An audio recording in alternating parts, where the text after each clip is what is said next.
Someone said life is a journey और किसी ने ऐसा कहा है कि जो जीवन हमारा है वो एक यात्रा के समान है, where we move from one place to another. जहाँ पर हम एक स्थान से दूसरे स्थान जाते हैं In fact, one stage to another stage. और एक स्तर से दूसरे स्तर तक जाते हैं। We all walked for many, many years during our lifetime. और अपने जीवन में कितने-कितने सालों तक हम लोग चलते ही रहते हैं। Some of us have walked as long as 74 years, 75 years, even 90 or 92 years.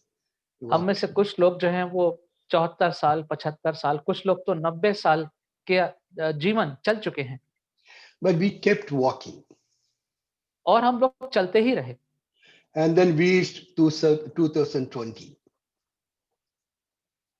और फिर हम लोग 2020 में पहुंच गए The year was filled with uncertainty and fear. और वो पूरा जो साल था वो भय के साथ और अनिश्चित बातों से भरा हुआ था। Most of the time, we locked ourselves inside the house. और अधिकतर समय हम लोग ने अपने आप को घरों में बंद कर लिया था।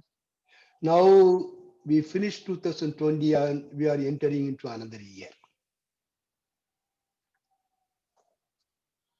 और अब 2020 को समाप्त करके हम एक नए वर्ष में प्रवेश कर रहे हैं। Some of us may have definite plans for the new year.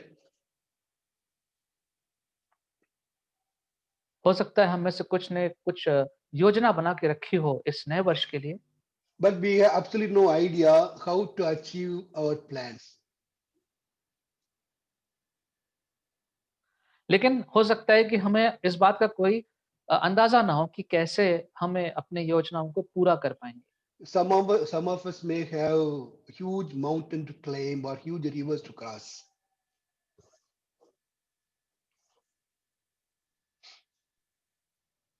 हो सकता है हम में से कुछ के पास बहुत बड़े पहाड़ हों चढ़ने के लिए या बहुत नदी बड़ी करने के लिए।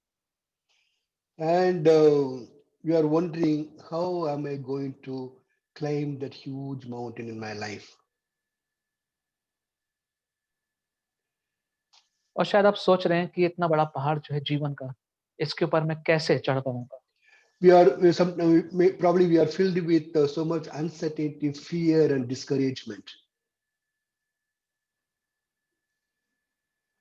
और शायद इसीलिए बहुत भय के साथ और निराशा के साथ शायद अनिश्चित विचारों से हमारा हो सकता है मन भरा हुआ हो। But it's not something that we go through alone. लेकिन ये एक ऐसी बात नहीं है जिसके साथ हमें अकेले इसका सामना करना है। So many people in the Bible have gone through this space in their life.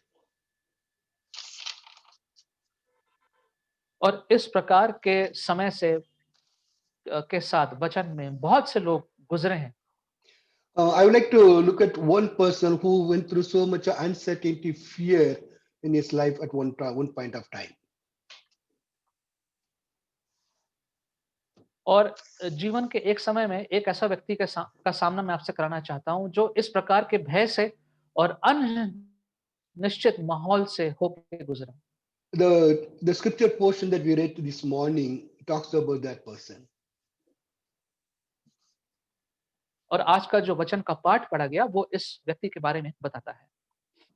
No, Joshua was about 70 to 80 years old when this happened in his life. और जब ये घटना घट रही थी तो उस वक्त यहोशू 70 से या 80 साल के बीच की उम्र का रहा होगा। Out of these 70 or 80 years or 8 years, he walked 40 years. He literally walked for 40 years. और इन 70 या 80 सालों में वो वास्तव में 40 साल तक चलता ही रहा। All these 40 years, he has seen God's presence, God's blessings, God's protection, and God's guidance. उसने इन 40 वर्षों में परमेश्वर की उपस्थिति, परमेश्वर ने किस प्रकार से उसके आवश्यकताओं की पूर्ति करी, परमेश्वर की उपस्थिति और परमेश्वर का मार्गदर्शन सब उसने इन 40 वर्षों में देखा। He also faced 4 battles, 4 wars, and he himself led those wars. और 4 लड़ाइयाँ भी उसके सामने उसने उनका सामना किया। After traveling for 40 years, now he has reached a called Moab, the plains of Moab. और अब 40 वर्षों के बाद चलने के बाद मोआब नाम के स्थान पर वो आ चुका है। It's the border of the promised land. और जो वाचा का जो स्थान था, जगह थी, वो वाला उसका ये बॉर्डर आ चुका था। He came along with all the Israelites to that place. और इज़राइलियों के साथ वो उस स्थान पर आ चुका था। Now they had to only cross Jordan and they will enter into the promised land. और यरदन नदी को पार करना था और इसको पार करके जो प्रतिज्ञा का देश था वहाँ पे ये लोग जा सकते थे। And Joshua was supposed to lead this group into the promised land. और यहोशू को अगुवाई करनी थी इन लोगों को उस प्रतिज्ञा के देश में ले जाने के लिए।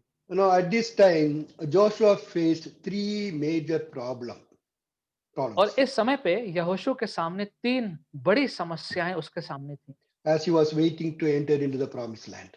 जब वो इंतजार कर रहा था प्रतिज्ञा के देश में जाने के लिए। Number one, the guiding force, Moses was not there with them. Moses was dead.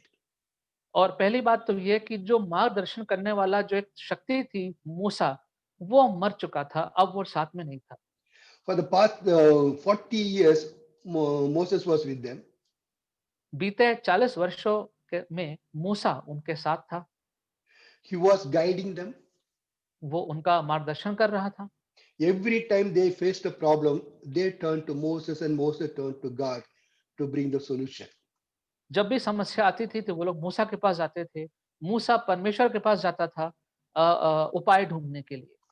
He was their physical, both physical and moral support. और शारीरिक रूप से और मानसिक रूप से वो जो था वो उनका बहुत बड़ा सपोर्ट था। They were able to win all those wars because Moses was there to support them in every way. और हर प्रकार से मूसा उनका समर्थन करता था, इसलिए वो सारे युद्ध भी जीतने पाए थे। Now Moses is not there. God has taken him away. अब मूसा नहीं है और उसकी मृत्यु हो चुकी है। He and his whole group felt like sheep without a shepherd. और वो और पूरा समूह को ऐसा लग रहा था जैसे वो एक भेड़ है बगैर चरवाहे के। So as far as Joshua is concerned, he lost a great moral support in his life. यहोशू का जहाँ तक सवाल है, तो एक नैतिक बहुत बड़ा जो उसका एक समर्थन था, वो अब जा चुका था उसके जीवन से। Now he was alone and lonely. अब वो अकेला था, अकेलेपन से का सामना कर रहा था। The second problem that he faced was he's supposed to capture all the land in the promised land. दूसरा जो समस्या थी वो ये थी कि जो प्रतिज्ञा का देश है, वहाँ पर जितनी भी ज़मीन थी, उसको सबको कब्ज़े में लेना था। He is supposed to take the land out of people who are already living there. और जो लोग वहाँ पे पहले से रह रहे थे, उनसे ज़मीन अपने कब्ज़े में लेनी थी, That actually means war. जिसका मतलब था युद्ध। Because nobody was going to give up their land without a fight. क्योंकि बगैर लड़ाई के अपनी ज़मीन कोई नहीं देता। In fact, he faced 13 battles once he crossed Jordan.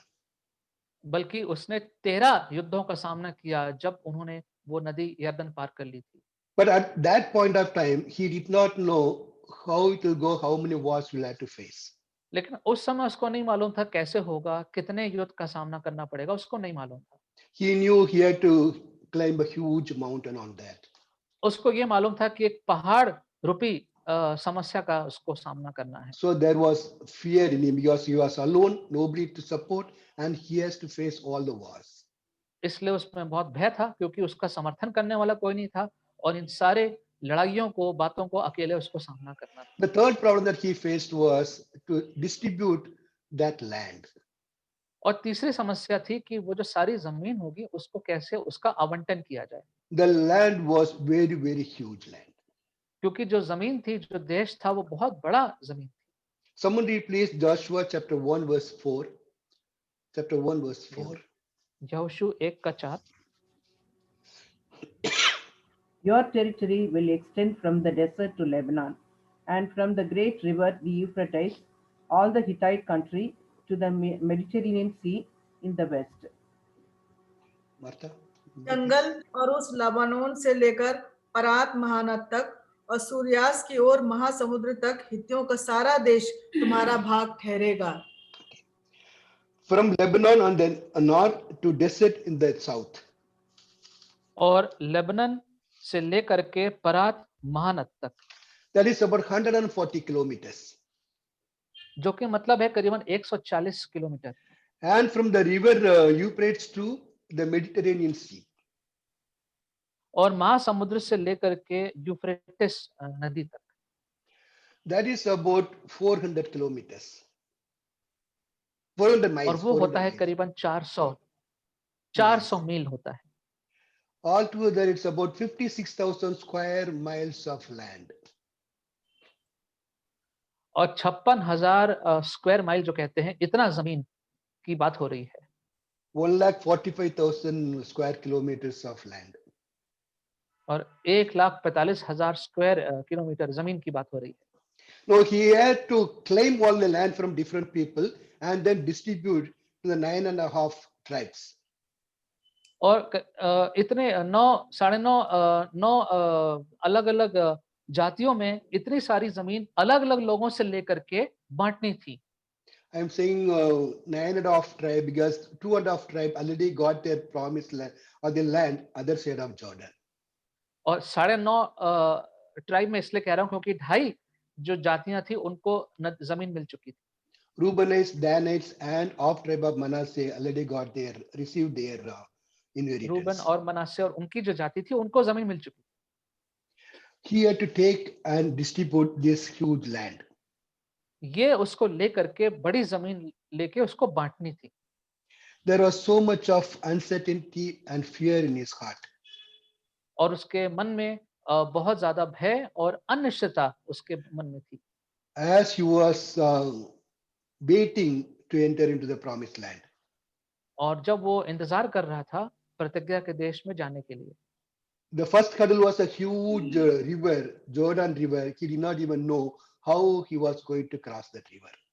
पहली जो रुकावट थी वो थी इतनी बड़ी नदी यर्दन को पार करना. कैसे पार किया जाएगा उसको नहीं मालूम था.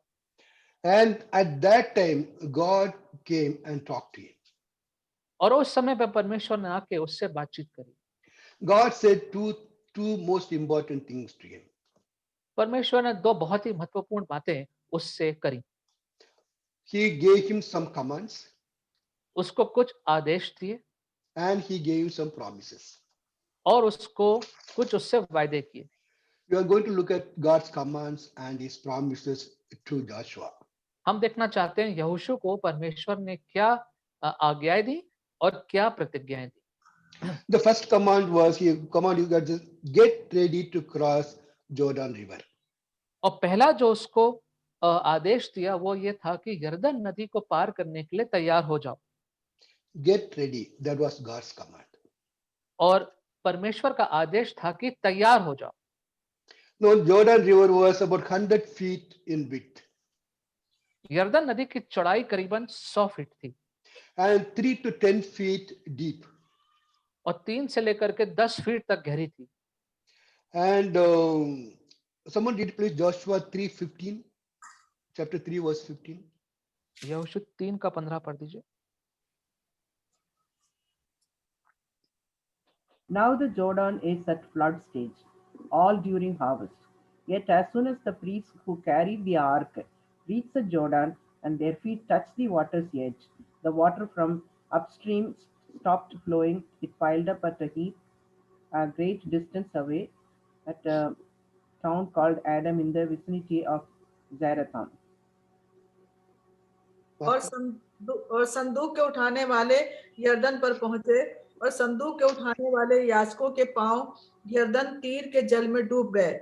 यर्दन का जल तो कटनी के समय के सब दिन अपने तट के ऊपर बहा करता है. So Jordan was at flood stage. Enough. Jordan was at flood stage. जो यर्दन नदी थी उस वक्त उसमें बाढ़ आ रखी थी. Overflowing its banks. और जो किनारे थे उससे वो ऊंची उठ रही थी. And God says, get ready and cross the Jordan. और परमेश्वर कह रहे हैं कि तैयार हो जाओ इस नदी को पार करने के लिए। Now, for Joshua, it is impossible to even think about crossing the Jordan with about 10 lakhs people who are with him. और यहोशू के लिए तो ये तो असंभव था कि 10 लाख लोग जो उसके साथ हैं उनको लेकर के वो उस नदी को पार करें। It was absolutely impossible for him to cross Jordan. उसके लिए तो बिल्कुल भी असंभव था यरदन नदी को इस स्थिति में पार करना। No, but see God's command. God did not say get ready and cross, but God said get ready to cross. और परमेश्वर ने ये कहा कि तैयार हो जाओ और पार करो, ये नहीं कहा, ये कहा कि तैयार हो जाओ पार करने के लिए। No, there is a difference between these two. और इन दो बातों में थोड़ा फर्क है। Get ready and go means you get ready and you just go. और तैयार हो और जाओ इसका मतलब ये कि तैयार होके जाओ। Get ready to go, that's a different meaning. Like if I say Jabba, get ready to go to that family, she's supposed to get ready and I is supposed to take her. That is the meaning that comes out of that. तो अगर मैं कहूँ कि जब तैयार हो जाओ और इसका मतलब ये हो गया कि वो तैयार हो जाए फिर मैं उसको लेके जाऊंगा, ये मेरी जिम्मेदारी होगी। That's what God says, get ready to cross Jordan. और यही परमेश्वर ने कहा कि तैयार हो जाओ नदी को पार करने के लिए। Now God knew Joshua will not be able to cross the river on his own. परमेश्वर को मालूम था कि यहोशू इस नदी को अपने आप पार नहीं कर पाएगा। So he just told him to get ready.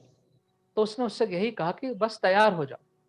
Now get ready to cross that huge river needs faith. और इतनी बड़ी नदी को पार करने के लिए तैयारी करने का मतलब है बहुत सा विश्वास होना। Get ready himself and get ready all the people involves faith. और अपने आप को तैयार करना और सबको तैयार करने का मतलब है कि विश्वास का होना। Unless you have faith, you cannot get ready to cross that kind of river. और अगर विश्वास नहीं होता तो फिर ऐसे नदी को पार करना असंभव है। Faith is knowing God will help when I get ready. और विश्वास का मतलब है कि परमेश्वर सहायता करेंगे जब मैं तैयार हो जाऊंगा। Now, as we enter into this new year, और जब हम इस नए वर्ष में प्रवेश कर रहे हैं enter into it with faith. तो इसमें प्रवेश करें विश्वास के साथ। You may going through a lot of fear and uncertainty. और हो सकता है बहुत से भय के साथ और अनिश्चितता के साथ हम गुजर रहे हों। But as you enter into 2021, God says enter it with faith. लेकिन जब हम 2021 में प्रवेश करते हैं तो परमेश्वर कह रहा है कि इसमें प्रवेश करो विश्वास के साथ। You may have to cross huge river in your life, हो सकता है आपको जीवन में बहुत बड़ी नदी को पार करना हो, but that is not your problem. लेकिन वो आपकी समस्या नहीं। All you have to do is to get ready to cross. आपको क्या करना है कि तैयारी करनी है पार करने के लिए। And taking across the river is God's problem. और नदी को पार कराना वो परमेश्वर का कार्य है And that He will do it. और इसको वो करेगा। Whenever the thing we have to remember throughout the year is whenever we come across the huge talks to be finished, accomplished, और एक बात को याद रखना है कि जब कोई बहुत बड़ा कार्य है जिसका सामना हम करते हैं, जिसको हमें करना है, पूरा करना है, God is asking you to get ready in faith and He will help you to do it. तो परमेश्वर कह रहे हैं कि विश्वास में अपने आप को तैयार कर लो और उसके बाद वो उस कार्य को पूरा करे। Joshua and the people got ready. यहोशू और उसके लोग तैयार हुए। And they did not know how they were going to cross the river. उनको ये नहीं मालूम था कि वो नदी पार कैसे हो, But they got ready and walked towards the water. लेकिन वो तैयार हो गए और पानी की तरफ चलने लगे। The moment the priests who were carrying the Ark of the Covenant touched the water's edge, the water stopped flowing. और जब जो याजक लोग थे जो वाचा का संदूक लेके चल रहे थे, जैसे ही उनका पैर पानी पे किनारे पड़ा तो वो वहां का बहाव रुक गया And stood far away in a heap of piles. piled up great distance. Water piled up great और distance. दूर एक तरह एक चट्टान के रूप में दूर दूर को ही बहुत दूर उसका रुख, And the people crossed in dry land. और सूखे भूमि पर लोगों ने पार किया. They had to just get ready and walk, and then Lord opened the door before them, way before them. उनको तैयार होना था, तैयार होके वो चलना था, और उसके बाद परमेश्वर ने उनके लिए द्वार को खोल दिया. Remember that in this year, when you walk in faith, God will open the ways before you. इस बात को इस साल याद रखें कि जब विश्वास में होकर के चलेंगे तब परमेश्वर आगे के द्वार खोलेगा. The second command God gave was be strong and courageous. और दूसरा जो आज्ञा परमेश्वर ने दी वो था कि मजबूत बने रहो. और can repeat that uncle? Be strong and courageous. मजबूत बने रहो, विश्वास से भरे रहो. This promise, this command was repeated 3 times, verse 6, 7, and 9. और 6, 7 और 9 में इस आज्ञा को दोहराया गया है. In verse 9, he says, have I not commanded you to be strong and courageous? और 9वें पद में परमेश्वर ने कहा, क्या मैंने तुझे आज्ञा नहीं दी कि हिया बांध कर दृढ़ हो जा? That means it is God's command to be courageous and strong. तो इसका मतलब ये परमेश्वर की आज्ञा है कि दृढ़ बने रहो. God says in verse 6, be strong and courageous because you will lead these people to inherit the land. और परमेश्वर ने कहा कि तुम हियाब बांधकर दृढ़ हो जा, क्योंकि तुझे ही इन लोगों को पार कराना है. God says, I have given you a huge task to accomplish, so be strong and courageous. और परमेश्वर ने कहा क्योंकि एक बहुत बड़ा कार्य तुम्हें दिया है, इसलिए हियाब बांधकर दृढ़ हो जा. You will face a lot of difficulties and challenges, so be strong and courageous. और बहुत सी समस्याएं आएंगी, बहुत सी चुनौतियां आएंगी, इसलिए दृढ़ हो जाओ. But how? लेकिन कैसे? How is he going to be very strong? कैसे वो अपने आप को दृढ़ करेगा? Is God saying to Joshua just to be mentally very strong and be courageous? क्या यहाँ पर परमेश्वर यहोशू से ये कह रहे हैं कि मानसिक रूप से अपने आप को मजबूत कर लो? Or is he saying just to be strong in your physically be strong to cross the river? क्या परमेश्वर यहोशू से कह रहे हैं कि शारीरिक रूप से अपने आप को मजबूत कर लो नदी पार करने के लिए? Is God asking Joshua to be rely on his own strength? क्या परमेश्वर यहोशू से कह रहे हैं कि अपने सामर्थ्य पर तुम भरोसा रखो?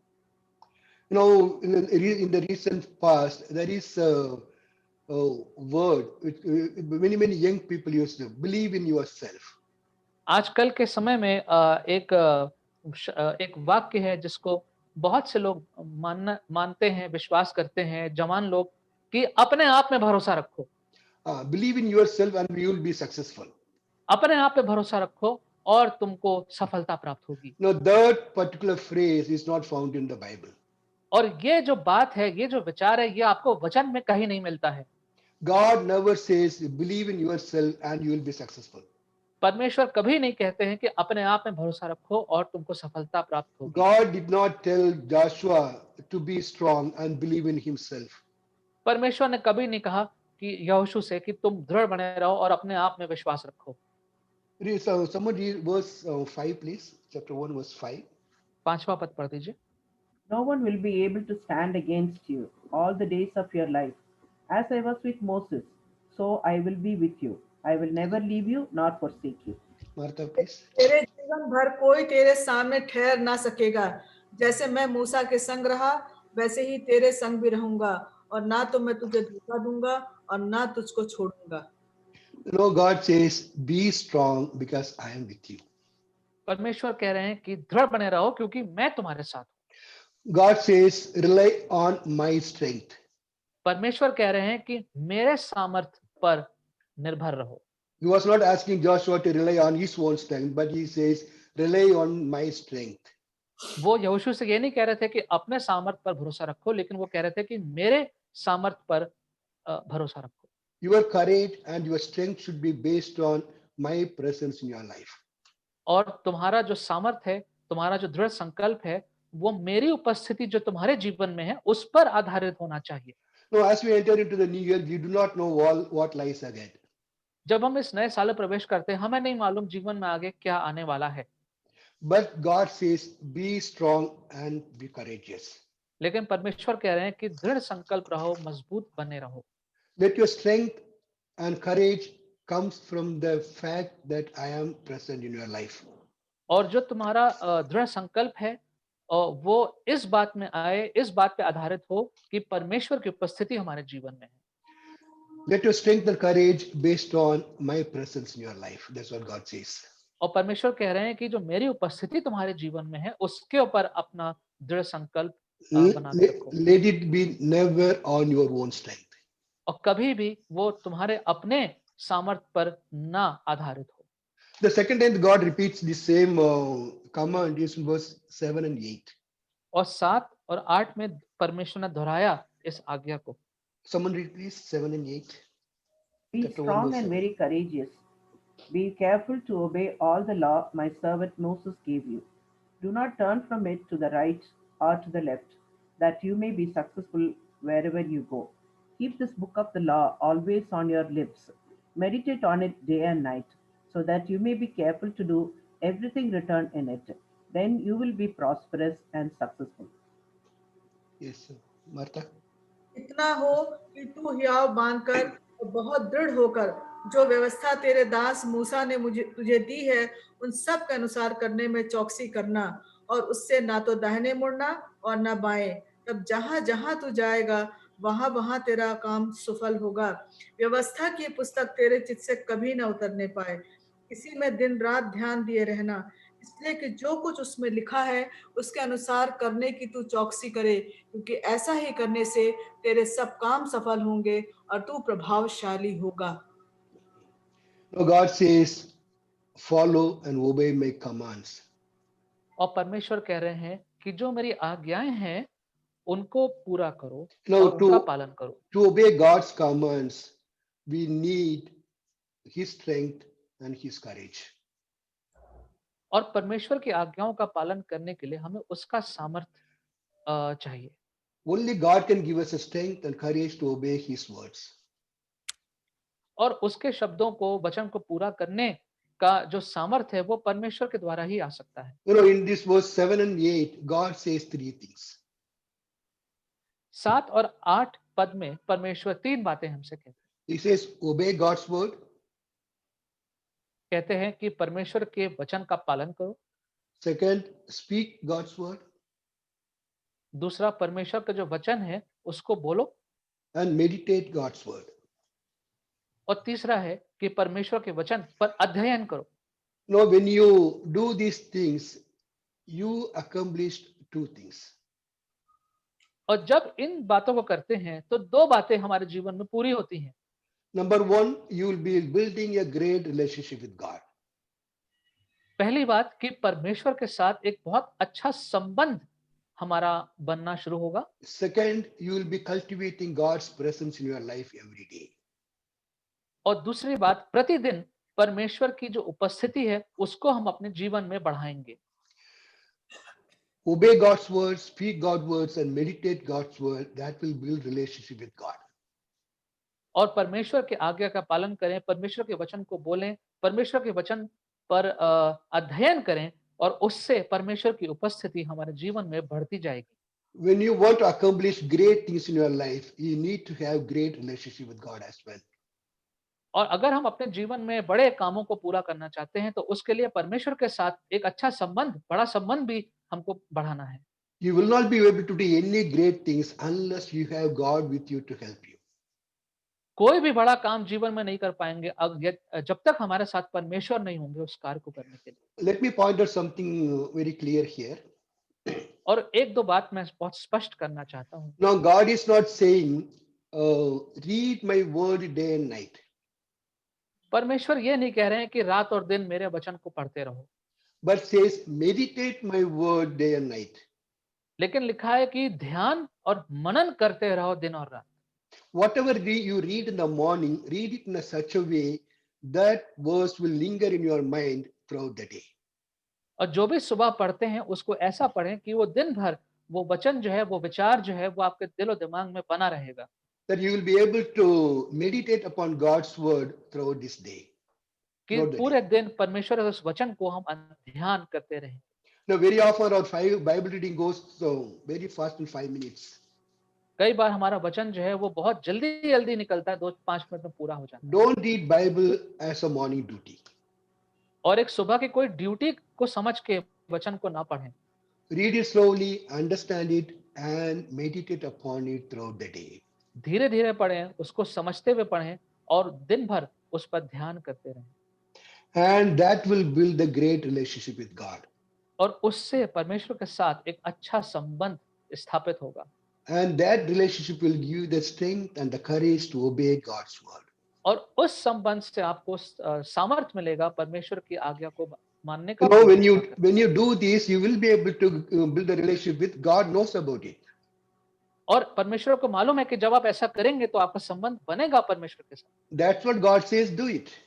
तभी परमेश्वर कह रहे हैं कि ऐसा करो। In another way of saying is, keep in touch with me. That's what God says. Keep in touch with me. और दूसरे शब्द में परमेश्वर कह रहे हैं कि मेरे साथ संपर्क बना के रखो। Now, as you enter into a new year, try to build a great relationship with God. जब इस नए वर्ष में प्रवेश करते हैं तो प्रभु के साथ एक अच्छा घनिष्ठ संबंध बनाने की कोशिश करें। I have said this before. I want to repeat it again. Do मैंने ये पहले भी कहा है और आज मैं फिर इसको दोहराना चाहता हूँ not use God as a bellboy. कि परमेश्वर को ऐसे मत प्रयोग करिए कि जिससे आप सेवक के रूप में काम कराना चाहते हैं। Bellboy does whatever is told him to do. और एक सेवक जो है वो वही करता है जो उसको करने को बोला जाता है। But God is not a bellboy. लेकिन परमेश्वर जो हमारा कोई दास या सेवक नहीं। You just kneel down in your and ask him everything you want, and then he will immediately do it. It's not. It कि doesn't घुटने work. पे आ गया और उससे कुछ मांगने लगे और तुरंत जैसे ही मांगा उसने देना शुरू कर दिया। Build a relationship with him first. पहले उसके साथ एक संबंध बनाइए। Jesus said, "Seek first His kingdom and His righteousness, and all these things will be added into you." और यीशु मसीह ने कहा कि पहले मेरे धर्म और मेरे राज्य की खोज करो और उसके बाद ये सारी बातें तुम्हें मिल जाएंगी। First, build a great relationship with God. पहले परमेश्वर के साथ एक घनिष्ठ संबंध स्थापित करें। All our blessings are byproduct of our relationship with God. जितने भी हमारे पर आशीषें आती हैं वो तब आती हैं जब हमारा परमेश्वर के साथ एक अच्छा घनिष्ठ संबंध बनता है। Let me repeat it again. मैं इसको दोहराऊंगा। All our blessings are the byproduct of our relationship with God. जितने भी आशीषें हमको मिलती हैं वो परमेश्वर के साथ घनिष्ठ संबंध बनाने के बाद ये उसका नतीजा है जो मिलती है। So build relationship with God इसलिए प्रभु के साथ घनिष्ठ संबंध बनाएं। by spending time with Him, by meditating upon His word. उसके साथ समय बिताते हुए, उसके वचन पे ध्यान अध्ययन करते हुए। Let this be your New Year resolution, saying, "This year I will build a great relationship with God." और ये हमारा नए साल का एक वो हो कि हम इस साल परमेश्वर के साथ एक घनिष्ठ संबंध स्थापित करेंगे। And when you do that, God says you will be successful and prosperous. और जब ऐसा करेंगे तो प्रभु कहता है कि तुम सफल होगे और तुम जो हो प्रसिद्ध होगे। And the second important thing that God told Joshua was He gave him some promises. और दूसरी आवश्यक बात जो परमेश्वर ने करी वो था कि कुछ प्रतिज्ञाएं, वायदे उसके साथ किए। There are few promises. और कुछ यहाँ पे प्रतिज्ञाएं हैं। Number one, I will give you every place you set your foot on. पहला कि जहां जहां तुम अपने पांव धरोगे वो जगह मैं तुम्हें दे दूंगा। Your territory will be huge, 56,000 square miles. और तुम्हारा जो स्थान होगा वो बहुत होगा, 56,000 स्क्वायर किलोमीटर, बहुत बड़ा स्थान होगा। No one will be able to stand up against you. तुम्हारे सामने कोई खड़ा नहीं हो पाएगा तुम्हारे As विरोध। I was with Moses, I will be with you. जैसे मैं मूसा के साथ था वैसे मैं तुम्हारे साथ भी होऊंगा। I will never leave you nor forsake you. मैं तुम्हें कभी छोड़ूंगा नहीं, कभी त्यागूंगा नहीं। The Lord your God will be with you wherever you go. तुम्हारा परमेश्वर तुम्हारे साथ होगा तुम जहां जहां भी जाओगे। You know, God filled his life with his promises. परमेश्वर ने उसके जीवन को अपनी प्रतिज्ञाओं के साथ भर दिया था। In the beginning, we saw he had three problems. शुरू में देखा था हमने कि 3 समस्याएं उसके सामने थी। The first problem was he faced was Moses was not there with him. पहली समस्या यह थी कि मूसा अब उसके साथ नहीं था। Moses was dead and he was alone.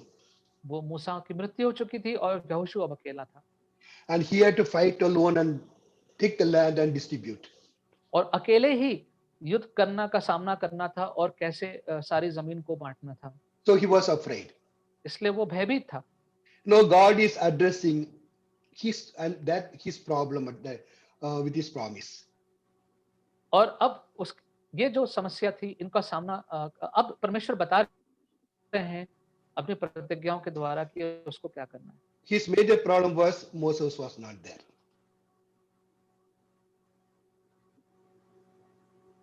उसकी जो सबसे बड़ी समस्या थी कि मूसा उसके साथ अब नहीं था।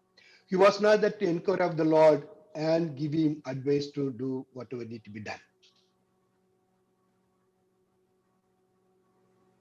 अब मूसा था नहीं कि वो परमेश्वर से बातचीत करे और फिर बताए कि अब आगे क्या करना है। Now he says, as I was with Moses, I will be with you. अब वो परमेश्वर कह रहे हैं कि जैसा वैसे ही मैं तुम्हारे साथ भी होऊंगा। Now, by saying that, God taught two most important lessons to Joshua. और ये कह के परमेश्वर ने 2 बड़े महत्वपूर्ण सबक यहोशू को सिखाए। Number one, he says, I am eternal God, I am the eternal God, I am always there. पहली बात जो परमेश्वर ने ये समझाई सिखाई कि मैं अनंत काल का परमेश्वर हूं, मैं सदैव तुम्हारे साथ। I was with Moses, now Moses is gone, but I am alive. मैं मूसा के साथ था, मूसा अब जा चुका है लेकिन मैं हूं। You focus your eyes upon me, not on Moses. अपनी दृष्टि मेरे ऊपर लगाओ ना कि मूसा के ऊपर। He says, I exist always, you focus your eyes upon me, not on Moses. उसने कहा कि मैं तो हमेशा से ही मेरा अस्तित्व है, अपना आंखें मेरी ओर लगाओ, मूसा की ओर नहीं। No, this is something we all should learn in our lives. और ये ऐसी बात है जो हम जीवन में हम सबको सीखना चाहिए। Our focus should be always on God, not on people.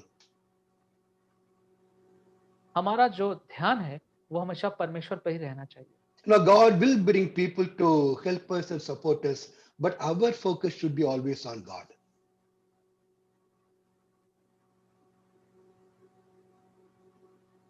हमारे जीवन में कुछ लोग आएंगे, परमेश्वर भेजेगा जो हमारे हमें अपना सपोर्ट देंगे, लेकिन हमारा ध्यान फिर भी हमेशा सदैव परमेश्वर पर ही होना चाहिए। People may leave your life,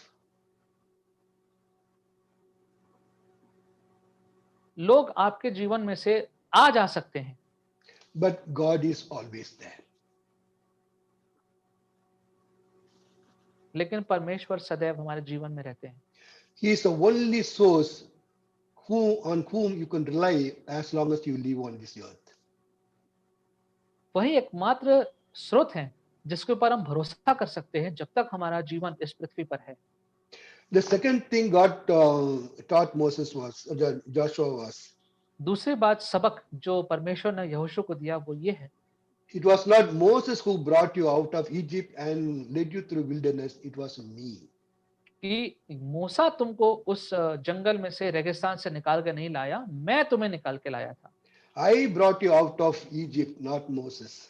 मिस्र से मैं तुमको वहां से निकाल के लाया था। Moses was a vessel in my hand. जो मूसा था वो एक पात्र था मेरे हाथों में। Someone read please Micah chapter 6 verse 4. Micah chapter Mika 6 verse 4. Mika 6 का 4 पढ़ दीजिए।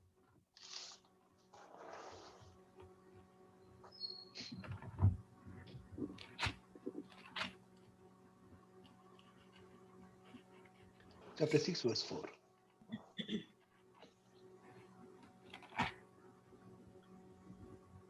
I brought you up out of Egypt and redeemed you from the land of slavery.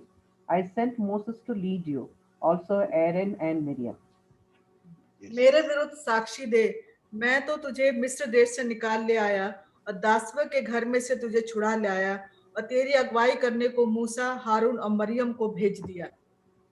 He says, it was I who brought you out of Egypt and led you through the past 40 years. और कहा परमेश्वर कि वो मैं हूँ जो जिसने तुम्हें मिस्र से निकाला और 40 वर्षों तक तुम्हारी अगुवाई करता रहा. He says, as I used Moses, now I am going to use you. और जैसे मैंने मूसा का प्रयोग किया वैसे अब मैं तुम्हारा प्रयोग करूंगा. I am going to use you to fulfill my plans. जो मेरा योजनाएं हैं उनको पूरा करने के लिए मैं तुम्हारा उपयोग करूंगा. And he says, I will never leave you nor forsake you. और उसने कहा मैं तुम्हें कभी छोड़ूंगा नहीं, कभी त्यागूंगा नहीं. No, this is so very, very comforting promise that God gave him. और एक बहुत सांत्वना देने वाला प्रतिज्ञा है जो परमेश्वर की ओर से आती है. As we enter into the new year, let your focus always be on God. जब हम एक नए वर्ष में प्रवेश करते हैं तो हमारा सारा ध्यान परमेश्वर की ओर ही बना रहे. Let your focus never shift from God to any another human being. और हमारा ध्यान परमेश्वर से हट के किसी और मनुष्य की ओर ना जाए. And always be willing to be used by God. और हमेशा इस बात के लिए तैयार रहिए कि परमेश्वर हमारा प्रयोग करे. You know, very often we want to use God in our life, अक्सर हम परमेश्वर का उपयोग अपने जीवन में करना चाहते हैं. but have you ever thought of being used by God? लेकिन क्या भी आपने सोचा है ऐसा कि मैं परमेश्वर के द्वारा उपयोग में आऊं? No, being used by God is one of the greatest blessing a human being can have. और परमेश्वर के द्वारा अपने आप को उपयोग में लाना एक सबसे बड़ी आशीष है जो हमारे जीवन में आ सकती So है. think about, no, we always try to use God, but we should be willing to be used by God. इसके बारे में सोचिए. हमेशा हम परमेश्वर का उपयोग करना चाहते हैं, लेकिन क्या हम इच्छुक हैं कि परमेश्वर हमारा उपयोग करे? As we enter the new year, let this verse be your new year promised word. As I was with Moses, I will be with you. I will never leave you nor forsake you. और जब हम नए वर्ष में प्रवेश करते हैं तो ये पद हमारे इस पूरे साल का हमारा ये पद बन जाए कि जैसा मैं मूसा के साथ था वैसे मैं तुम्हारे साथ हूँ. मैं तुझे कभी छोड़ूंगा नहीं, कभी त्यागूंगा नहीं. You can underline the verse or write it down somewhere. Let this be our new year promise. आप इसको अंडरलाइन कर सकते हैं, कहीं पे लिख सकते हैं कि नए वर्ष का परमेश्वर की ओर से ये प्रतिज्ञा हमारे सामने. Now, Joshua's second problem was he has to capture all the land. दूसरी समस्या थी यहोशू के सामने कि सारी जमीन को अपने कब्जे में लेना था. Someone read please verse 3. Verse 3, Joshua chapter 1, verse 3. I will give you every place where you set your तीसरा foot. पद पढ़ दीजिए. Verse 3. Yeah. I will give you every place where you set your foot, as I promised Moses. उस वचन के अनुसार जो मैंने मूसा से कहा, अर्थात जिस जिस स्थान पर तुम पांव धरोगे वो सब मैं तुम्हें दे देता हूँ. No, he was afraid that he has to fight and get all the land. उसको डर था कि उसको लड़ाई करके युद्ध करके ये सारा जमीन लेनी पड़ेगी. No, but here God says, I will give you the land. लेकिन यहाँ परमेश्वर कह रहे हैं कि वो जो जमीन है वो मैं दूंगा. You don't need to be afraid or worried. और घबराने की और परेशान होने की आवश्यकता नहीं है. I will give you the land because I am fulfilling my promise that I gave to your forefathers. और ये जमीन मैं दूंगा क्योंकि मैंने जो वायदा किया था तुम्हारे पूर्वजों से वो वायदा मैं पूरा करूंगा. All you have to do is to get ready to enter to the promised land. और तुम्हें क्या करना है कि बस अपने आप को तैयार करना है उस प्रतिज्ञा के देश में जाने के लिए. And again, the message says, focus on me, not on your problem or people. और फिर यही संदेश आ रहा है कि अपना ध्यान मुझ पे लगा के रखो, ना कि अपनी समस्याओं पे या और लोगों के ऊपर। He says, do not look at the nations that are against you, but focus on me because I am going to give you the land.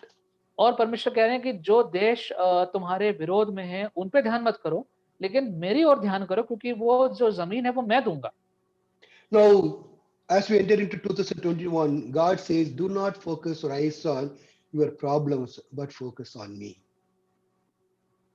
और 21 में जब प्रवेश कर रहे हैं तो परमेश्वर हमसे कह रहे हैं कि अपनी समस्याओं पे अपना ध्यान मत केंद्रित करो, मेरे ऊपर अपना ध्यान केंद्रित करो। When you do that, God will take care of your problems. जब आप ऐसा करेंगे तो आपकी जो भी समस्या है उसका निवारण परमेश्वर करेंगे। Do not focus your eyes on the people. अपना ध्यान लोगों पे केंद्रित ना करो। Do not focus your focus eyes on the problems that you have. और जो आपकी समस्याएं हैं उनके ऊपर अपना ध्यान केंद्रित मत करो। Focus on God and God alone always. अपना पूरा ध्यान परमेश्वर और केवल परमेश्वर पर ही ध्यान लगा के रखें। That is something you learned throughout 2020. और इसको हमने सीखा है 2020 में। Someone please read the chapter verse 9, please. Chapter 1 verse 9. 9वां पद। Have I not commanded you? Be strong and courageous. Do not be afraid. Do not be discouraged, for the Lord your God will be with you wherever you go. क्या मैंने तुझे आज्ञा नहीं दी? याव बांध कर दृढ़ हो जा, भय न खा और तेरा मन कच्चा ना हो, क्योंकि जहां जहां तू जाएगा वहां वहां तेरा परमेश्वर यहोवा तेरे संग रहेगा। You know, it's a very beautiful, comforting verse to read on the first day of the year. और साल के पहले दिन बहुत ही सुंदर और सांत्वना देने वाले शब्द हैं ये। Probably you can mark this verse also as a promise for this year. और इस साल के लिए आप इसको भी चिन्हित कर सकते हैं एक प्रतिज्ञा परमेश्वर की ओर। God says, do not be terrified. Do not be और afraid. परमेश्वर कह रहे हैं कि डरो मत, भयभीत मत हो Do not be discouraged. और निराशा से ना भरो, For the Lord your God will be with you wherever you go. क्योंकि जहां भी जाओगे तुम्हारा परमेश्वर तुम्हारे साथ जाएगा। It's a real great comforting and words of blessing. और बहुत ही ज्यादा आशीष से भरे हुए और सांत्वना से भरे हुए शब्द हैं ये। Joshua third problem was distributing the land. तीसरी समस्या थी उसकी कि ये जमीन को बांटा कैसे जाएगा। God says, do not be discouraged. I will be with you wherever you go. परमेश्वर कह रहे हैं कि मत निराश हो, तुम्हारे साथ मैं रहूंगा जहां कहीं भी जाओगे। So what was Joshua's reaction after listening to God's commands and promises? तो परमेश्वर की आज्ञाएं और प्रतिज्ञाएं को सुनने के बाद अब यहोशू का क्या कहना था? You know, if you read further, it says he immediately got ready और आगे पढ़ेंगे तो लिखा हुआ है कि वो तुरंत तैयार हो गया and moved forward to cross the river. और आगे बढ़ गया नदी को पार करने के लिए। You can read the whole of Joshua to find God, how God was with him, how God fulfilled all his promises in his life. आप पूरा यहोशू को पढ़ सकते हैं देखने के लिए कि कैसे परमेश्वर उनके साथ था, कैसे परमेश्वर ने अपनी सारी बातों को उनके जीवन में पूरा किया। Now today we are entering into already we are entered into 2021. और आज हम नए वर्ष 21 में प्रवेश कर चुके हैं। Get ready in faith. विश्वास में अपने आप को तैयार करें Be strong and courageous. और दृढ़ संकल्प बन जाएं Do not be terrified or discouraged. और भयभीत ना हो और निराशा से ना भरें। Build relationship with God. परमेश्वर के साथ एक घनिष्ठ संबंध बनाएं। God says, I will never leave you nor forsake you. परमेश्वर ने कहा है कि मैं कभी तुम्हें छोड़ूंगा नहीं, ना कभी तुम्हें त्यागूंगा। I will be with you wherever you go. जहां भी जाओगे मैं तुम्हारे साथ होऊंगा And you will be successful and prosperous. और तुम प्रसिद्ध होगे और तुम सफल होगे। May the Lord help us to focus our eyes on Him alone, to receive all the promises that God has given us. परमेश्वर हमारी सहायता करे कि हमारा पूरा ध्यान उस पर और केवल उस पर केंद्रित रहे, ताकि उसके सारी जो उसने प्रतिज्ञाएं करी हैं वो हमारे जीवन में पूरी होने पाए। Let's pray. आइए हम प्रार्थना करें। Ashish. Let's pray. Our Heavenly Father, we thank you so much for these beautiful words that have come to us this morning. Thank you Lord. धन्यवाद प्रभु जी इन सुंदर शब्दों के लिए, आपके वचन के लिए जो आप आज हमारे सामने आया है। We thank you, Lord, that you have been with us throughout the previous year, the difficult year. प्रभु जी हम धन्यवाद करते हैं कि बीते वर्ष में, एक कठिन वर्ष में आप हमारे साथ थे। And Lord, as the time continues, we want to enter this year completely trusting in you. प्रभु जी, और जब समय आगे बढ़ रहा है तो हम आप पर पूर्ण रीति से भरोसा करके इस नए साल में प्रवेश करना चाहते हैं। Help us, Lord, to be focused on you. प्रभु जी हमारा पूरा ध्यान आपके ऊपर केंद्रित रहे। Help us, Lord, to listen to your voice and to build a beautiful relationship with you in this year. प्रभु जी हम आपके साथ एक सुंदर घनिष्ठ संबंध इस साल को और बनाने पाए और बढ़ाने पाए। Help us, Lord, to claim all your promises in Christ Jesus. कि प्रभु यीशु मसीह में होकर के हम जितने भी आपने हमसे बातें करी, वायदे करें, उन सबको हम अपने जीवन में पूरा होता देखने पाए।